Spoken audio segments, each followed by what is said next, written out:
누가 크냐는 논쟁과 베드로의 부인 예고, 이런 제목으로 오늘 말씀 나누도록 하겠습니다. 오늘은 고난주간의 수요일 안식의 날입니다. 주님께서 안식하는 시간을 가지신 것입니다. 그런데요, 이 수요일에는 전해지는 말씀이 없습니다. 예수님의 고난주간의 일정을 보면 수요일에는 딱 말씀이 없어요. 아마도 예수님께서 이날에 안식하셨기 때문이라고 생각합니다.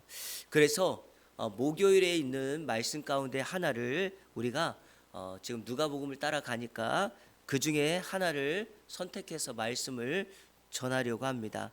그게 바로 오늘 본문인데요. 오늘 본문에서 두 가지의 주제를 다루고 있습니다. 예수님께서 십자가를 지시기 위하여 가는 그 여정 속에 오늘 이 두 가지의 주제의 말씀이 기록되어 있다는 것입니다. 자, 첫 번째 다룰 주제는 누가 크냐는 논쟁입니다.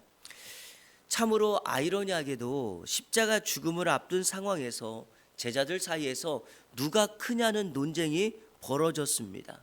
누가 크냐, 이 말을 좀 정리해 보면 누가 우리 제자들 가운데 가장 큰 사람으로 섬김을 받게 될 것인가, 더 쉽게 이해하면 누가 이들 중에, 우리 제자들 중에 가장 높은 자리에 앉을 것인가에 대해서 그들이 서로 논하고 있습니다.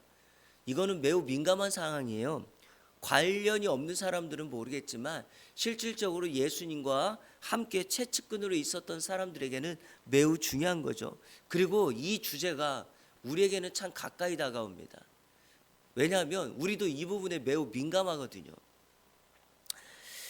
이것이 얼마나 중요한지 이전에 야고보와 요한의 어머니가 예수님께 와서 이 부분에 대해서 예수님께 청탁을 한 적도 있어요. 여러분, 마태복음 21장에 우리가 잘 알고 있는 종려주일의 말씀이 있습니다. 나귀 새끼를 타고 예루살렘에 입성하는 사건이죠. 그런데 야고보와 요한의 어머니가 와서 예수님께 청탁한 사건이 마태복음 20장에 나와요. 그러니까 이게 무슨 의미인가 하면 예수님과 주변에 있었던 사람들이 가만히 보니까 이제 예수님께서 목적한 바를 따라서 무엇인가를 하려 가고 있는 거예요. 그게 바로 예루살렘으로 가는 거죠. 그것을 알고 요한과 야고보의 어머니가 예수님께 나와서 이렇게 청탁합니다. 당신의 나라가 임하면 그때 나의 두 아들을 하나는 우편에 하나는 좌편에 앉게 해달라고 요청합니다. 자, 오늘은 이 주제가 아니니까요. 그런데 놀라운 사실은 이 이야기를 옆에서 듣고 있던 나머지 10명의 제자들이 성경에 보니까 분개하였다고 말합니다. 분개하였다. 여러분, 이 분개함은 야고보와 요한의 어머니가 잘못했다라고 분개하는 게 아니라 내가 먼저 예수님께 이 자리를 요청해야 되는데 선수를 빼앗겼다라고 갖는 분개함입니다. 그러니까 나머지 제자들도 이에 대한 마음이 다 있었던 것입니다. 자, 그러면 이 야고보와 요한의 어머니도 그렇고 오늘 본문에 이 고난주간에 제자들이 왜 이 시점에서 다툼 논쟁을 하고 있는가? 이게 우리의 중요성이죠. 두 가지 이유 때문입니다. 첫 번째, 주님의 나라, 즉 주님이 주인 되셔서 통치하실 나라가 곧 다가왔기 때문에 그렇습니다. 예수님께서 십자가를 지러 가셨지만 사실 제자들이 생각한 주님의 나라와 예수님이 생각하는 통치의 나라는 완전히 다른 개념이죠. 제자들이 생각한 나라는 어떤 나라입니까? 예수님께서 자신들이 지금 통치받고 있는 로마를 무력으로 무너뜨리고 그 황제의 자리에 예수님이 앉는 것을 제자들은 생각하고 있었다는 것입니다. 여러분, 하나님의 나라 개념이 잘못되면 하나님의 말씀과 하나님의 기준이 우리의 생각과 달라지면 우리도 예수님 실컷 잘 믿고 나중에 이것 때문에 넘어집니다. 그러니까 예수님 잘 믿었는데 그 믿음이 결과적으로 주님이 이 땅을 통치하시고 왕이 되면 우리가 그 높은 자리, 영의정, 좌의정 되려고 하는 그런 생각이 많다는 것입니다. 그래서 지금 더 늦기 전에 제자들이 누가 크냐 이 논쟁을 하고 있는 것입니다. 자, 두 번째 이유가 있습니다. 왜 이 시점에서 이 다툼을 할까요? 모든 것을 포기하고 주님을 따랐으니 이 정도는 보상을 받아야 된다라고 하는 보상 심리가 작동한 것입니다. 사랑하는 성도 여러분, 예수님의 십자가의 구원의 역사 속에서 우리가 구원받기 위하여 내가 주님을 따랐다, 내가 예수님을 믿었다, 내가 모든 것을 내려놓았다라고 하는 것은요, 주님 앞에 공로가 될 수밖에 없어요. 그걸로 구원받는 거 아닙니다. 그런데 지금 전형적으로 이들이, 제자들이 내가 다 포기하고 예수님 따랐으니까 이 정도는 내가 받아야 되는 거 아닌가라고 하는 보상심리, 본전 생각을 하고 있는 것입니다. 혹시 우리들도 그런 경우 없습니까? 자, 지금 제가 분명하게 말씀드려요. 여러분, 일주일 동안 저도 그렇고 여러분들도 그렇고 우리의 소원을 하나님 앞에 열심히 아뢰면서 이 고난 주간을 지나고 있는데, 혹시 이 고난 주간 일주일 특세 때 본전 생각, 여러분의 공로를 생각하면 굉장히 죄송한데 그거는 이미 틀린 기준이에요. 이거는 뒤로 하시고 이 고난 주간에는 예수님을 깊이 묵상해서 나의 삶을 돌아보고 그 부족하고 연약한 부분을 하나님께 아뢰이면, 그것이 우리의 주 목적이 되면 하나님께서 우리가 구하지 않은 것까지도 응답하겠지만, 내가 일주일 특세 참여했으니 그 마치고 난 다음에 이런 보상이 있어야 된다라고 생각하는 것은 오늘 본문에 제자들이 누가 크냐라고 말하는 것과 똑같은 맥락일 수밖에 없습니다. 그러니 이 고난 주간에 우리의 삶을 돌아보고 예수님의 그 삶을, 그 길을 동일하게 따라가고, 혹시 나의 연약한 부분, 나의 고치고 수정해야 될 부분이 무엇인가를 점검하는 귀한 날이 되기를 축복합니다. 이 제자들의 누가 크냐 논쟁에 예수님이 뭐라고 말씀하셨는가? 자, 우리 25절 26절 같이 읽겠습니다. 시작. 예수께서 이르시되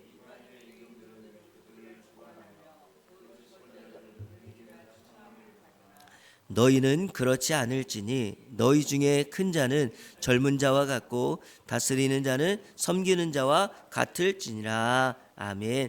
25절에서 말하고 있는 이방인의 임금들, 집권자는 소위 세상에서 큰 자를 상징합니다. 그렇습니다. 세상에서 큰 자들이 섬김을 받고 높은 자리에 앉는 것이 인지상정입니다. 가장 상식적인 거죠. 그런데 예수님께서 26절에 뭐라고 말하죠? 자, 저를 한번 따라 보세요. 너희는 그렇지 않을지니.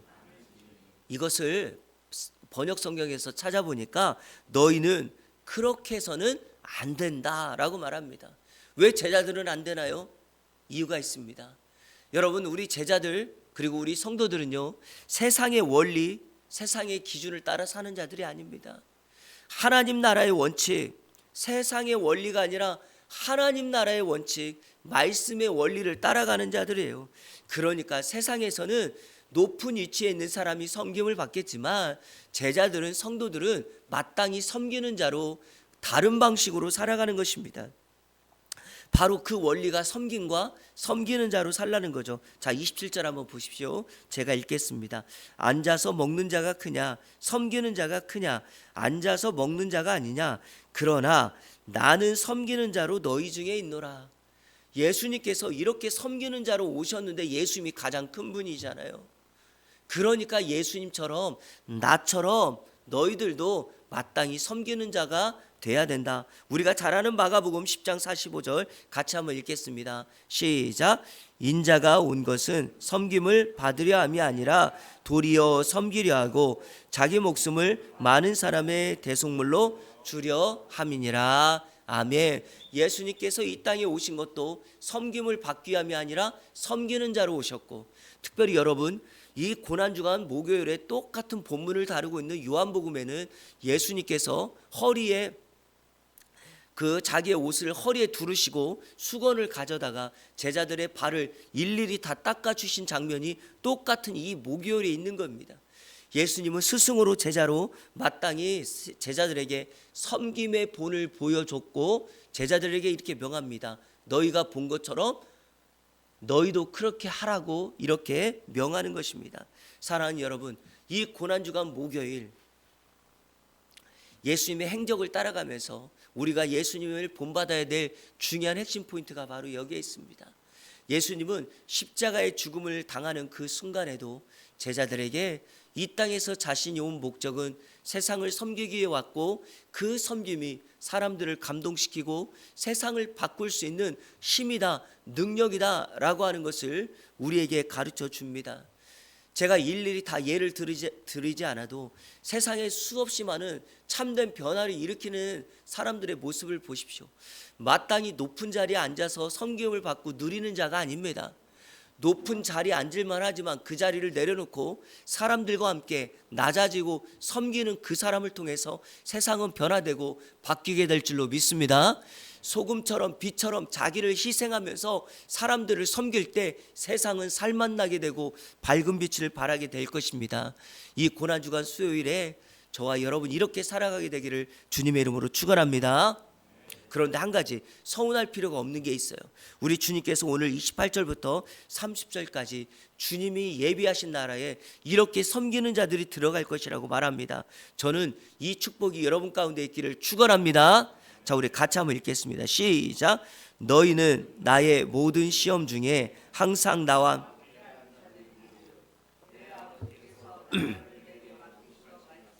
나도 너희에게 맡겨 너희로 내 나라에 있어 내 상에서 먹고 마시며 또는 보좌에 앉아 이스라엘 12지파를 다스리게 하려 하노라. 아멘. 이 땅에서 오늘 28절 말씀처럼 나의 모든 시험 중에 항상 나와 함께 한 자가 되어서 예수님의 고난과 함께하고 예수님의 능력과 함께하고 예수님의 삶과 함께함으로 장차 주님의 나라 임할 때 이 주님의 나라의 상급 보좌에서 이스라엘의 12지파를 다스리는 그 은혜와 축복이 있기를 주님의 이름으로 축원합니다. 오늘 다룰 두 번째 주제는 베드로의 부인 예고입니다. 여러분, 첫 번째 말씀과 두 번째 말씀을 제가 한번 연결해 보고 싶은데요. 제자들이 누가 크냐는 키재기만 하고 있으면 이 베드로의 부인 예고와 이 말씀을 연결해 보면 어떻게 될까요? 우리도 예수님을 부인하게 될지 모른다는 거예요. 그러니까 우리가 목적 따라 본질 따라가야지 그거를 따라가지 않고 자꾸만 외적인 것에 치중해 버리면 우리가 신앙을 지킬 수가 없어서 이런 일을 당하게 된다라는 것입니다. 자, 오늘 이 베드로의 부인 예고입니다. 예고. 지금 이미 예수님을 부인했다가 아니라 어느 시점에서 너가 나를 부인할 것이라고 하는 거예요. 자, 여러분 보세요. 당장 벌어진 일도 아니고 앞으로 일어날 일이니까 이 이야기를 잘 듣고 어떻게 하면 됩니까? 아, 예수님이 이 말씀을 했으니까 내가 집중해서 잘 기억하고 있다가 그때 예수님을 부인하지 않아야 되겠다라고 말하면 되는 거예요. 그러니까 여러분들이 받으시면 되는 거예요. 우리도 마찬가지예요. 결국에 이런 예고를 말씀을 통해서 늘 받지만 어떻게 합니까? 베드로처럼 넘어지고 우리도 말씀대로 순종하지 못하는 이유가 있지 않습니까? 자, 이겁니다. 왜 우리는 예수님을 베드로가 부인했고 왜 우리는 말씀대로 순종하지 못하는가? 늘 이렇게 말씀의 예고를 받고 있음에도 불구하고, 자, 먼저 베드로가 예수님을 부인하는 내용을 한번 보겠습니다. 자, 34절 읽겠습니다. 시작. 이르시되 베드로야 내가 내게 말하노니 오늘 닭 울기 전에 내가 3번 나를 모른다고 부인하리라 하시니라. 아멘. 베드로 입장에서 정말 기분 상하는 말씀이죠. 왜냐하면 여기 보면 두 가지 때문에 그래. 하나는 이 부인할 시점을 한번 보세요. 언제 부인한대요? 오늘 닭 울기 전에, 정확하게 말하면 오늘이 수요일이고 이 베드로의 부인은 목요일이니까 한나절, 그러니까 온전한 하루도 아니고요, 반나절 정도밖에 되지 않습니다. 여러분 보세요. 뭐 우리가 6개월 1년 그러면 시간이 오래 지나서 아유 내가 말씀을 깜빡했습니다, 잊어버렸습니다, 이 정도 될 텐데 예수님께서 뭐라고 말해요? 오늘 다 굴기 전이래요. 너무 쉬워 보이지 않습니까? 베드로를 뭘로 보고? 자, 또 하나는요, 여기 내가 나를 부인할 건데 몇 번 부인한다고요? 3번 부인한대요. 아니, 한 번도 아니고 3번이래요. 베드로가 누굽니까 여러분? 모든 것을 포기하고 예수님을 따랐던 제자예요. 그리고 제자 중에 수제자라고 일컬어져요. 여러분, 예수님의 12제자 중에 한 명을 뽑으라면 사람들은 다 베드로를 꼽아요. 제자 중에 믿음 훈련을 가장 많이 했던 사람이에요. 정말 익사이팅하죠. 사건 사고가 많은 제자가 베드로예요. 여러분, 아주 짧은 몇 걸음이었지만 예수님을 의지해서 무리를 걸었던 사람이 베드로입니다. 베드로는 정말 이런 믿음의 사람이에요. 그랬던 그가 예수님을 부인하는데, 나를 부인한다고 예수님 예고하는데 한 번도 아니고 몇 번이요? 3번. 이거 감정 상한 거니까요. 자, 그런데 이런 불편함에도 불구하고 실제로 결과는 어땠습니까? 베드로는 예수님이 말한 것보다 더 큰 두려움과 공포에 휩싸여서 예수님을 3번이나 부인했습니다. 그러니까 여러분, 자신만만하면 안 돼요. 자, 오늘 본문에서 누가복음에서 예수님이 가르쳐 주는 것을 한번 볼게요. 자, 목요일에 베드로가 예수님을 부인했을 당시의 말씀이 아니라 예고의 말씀에서 베드로가 왜 이렇게 예수님을 부인할 것이라고, 그리고 부인하게 됐는지에 대한 말씀입니다. 예수님이 그 말씀 오늘 가르쳐 주세요. 자, 우리 두 가지인데요. 첫 번째, 사단의 끊임없는 공격 때문에 그래요. 자, 31절 한번 읽어볼까요? 31절 시작. 시몬아 시몬아 보라, 사탄이 너를 밀가부르듯 하려고 요구하였으나. 여러분, 두 가지를 봐야 돼요. 베드로를 뭐라고 부르죠? 왜 베드로라고 안 부릅니까? 이게 포인트예요. 시몬은 베드로가 예수님 만나기 전에 이름, 옛사람의 이름이에요. 예수님이 이 장면에서 시몬이라고 불렀다는 것은, 자, 여기 또 두 번째가 사단이 밀가루 하려고 요구한다 그랬는데, 사단이 공격할 때 어떤 걸 공격할까요? 우리의 변화된 현재 모습을 가지고 공격하는 거 아니에요. 옛사람을 가지고 공격해요. 야, 너가 자격이 되냐? 너 옛날에 이런 죄 저질렀어. 너 과거에 이랬던 사람이야. 어찌 너가 예수 믿는다고 이런 말도 안 돼. 너 그런 채 하면 안 돼. 이런 식으로 공격한단 말이죠. 그래서 시몬의 이름을 부르고 있습니다. 자, 또 하나, 두 번째가 밀가부르듯 하려고 요구한다 그랬죠. 지금 개역개정은 요구한다 그랬는데 옛날 한글판은 뭐라고 했냐면 청구한다 그랬어요. 여러분, 계산서 언제 청구해요? 그걸 먹었으니까, 그걸 샀으니까 그런 거 아니에요? 그러면 무슨 의미입니까? 사단이 여러 사람 중에 타켓을 정하여서 하나님께 계산서를 청구하는 거예요. 저 사람 시험하겠다고. 마치 세상을 두루 다니다가 사단이 욥을 보고 하나님께 저 욥을 내가 시험하겠다고 요구하는 것과 같습니다. 그러니까 우리는 여기서 그걸 아셔야 돼요. 자, 보세요. 사단이 청구했다는 것은 그냥 사단이 유혹하면 되잖아요. 시험하면 되잖아요. 그런데 왜 하나님께 청구를 하냐고요? 사단은 하나님의 허락 없이는 안 돼요. 그러니까 여러분, 이런 사단의 공격이 끊임없이 와요. 그리고 하나님의 허락하에 우리로 하여금 시험 받을 때가 오면 우리는 이것이 사단의 공격인 줄 알고 이겨야 합니다. 자, 이것과 연결해서 두 번째가 더 중요해요. 자, 믿음이 떨어졌기 때문에 부인할 수밖에 없는 거예요. 오늘 성경 32절 34절 마지막으로 읽겠습니다. 시작. 그러나 내가 너를 위하여 내 믿음이 떨어지지 않기를 기도하였노니 너는 돌이킨 후에 내 형제를 굳게 하라. 그가 말하되 주여 내가 아멘. 평상시 때는 예수님이 이렇게 말합니다. 내 믿음이 떨어지지 않기를 내가 기도했다. 그런데 예수님이 고난주간에 고난받을 때, 이제 붙잡혀서 매를 맞을 때, 그때는 베드로를 위하여 뭐 할 수 없어요? 기도해 줄 수 없어요. 성도 여러분, 우리의 믿음을 지키는 것은 우리의 기도의 자리가 필요한 것입니다. 그것 때문에 예수님이 지금 이 본문 말씀, 똑같은 본문을 다른 본문에는 하지 않는 이 이야기를 하고 있는 거예요. 그런데 베드로는 어떻게 하죠? 33절 보세요. 주여 내가 주와 함께 오게도 죽는데도 가기를 각오했다. 성도 여러분, 호언장담으로 내 믿음을 지키는 게 아닙니다. 호언장담으로 나의 권기로 사단의 시험을 맞설 수 없습니다. 믿음, 흔들리지 않는 믿음, 견고한 믿음만이 나의 신앙을 지키고 이 유혹에서 이겨낼 수 있게 만듭니다. 내 믿음이 흔들리면 어떤 유혹에도 예수님을 부인하고 베드로처럼 살게 될 수밖에 없습니다. 말씀을 맺겠습니다. 사랑하는 성도 여러분, 믿음이 떨어지지 않는 것이 저와 여러분이 해야 될 것입니다. 사단은 우리의 약점을 가장 잘 알아요. 거기에 불화살을 막 쏘아대요. 영적 포탄을 쏘아대요. 그러면 우리는 쓰러지고 넘어집니다. 그렇게 믿음 좋다고 호언장담했던 베드로도 궁극적으로 자신의 위기의 순간에 예수님을 3번 부인하고 쓰러지고 넘어지게 된 것이죠. 오늘 이 예수님의 고난 주간에 우리 주님이 우리에게 가르쳐주는 것이 무엇일까요? 여러분, 십자가 그 길을 가는 예수님을 바라보십시오. 여러분의 시선을 주님께 두십시오. 그러면 그때 누가 크냐는 논쟁하지 않게 될 것이에요. 그때 우리의 믿음을 지키기 위하여 우리는 주님 앞에 온전히 기도하게 될 것입니다. 오늘 하루 이렇게 살아가는 저와 여러분의 삶이 되시기를 주님의 이름으로 축원합니다.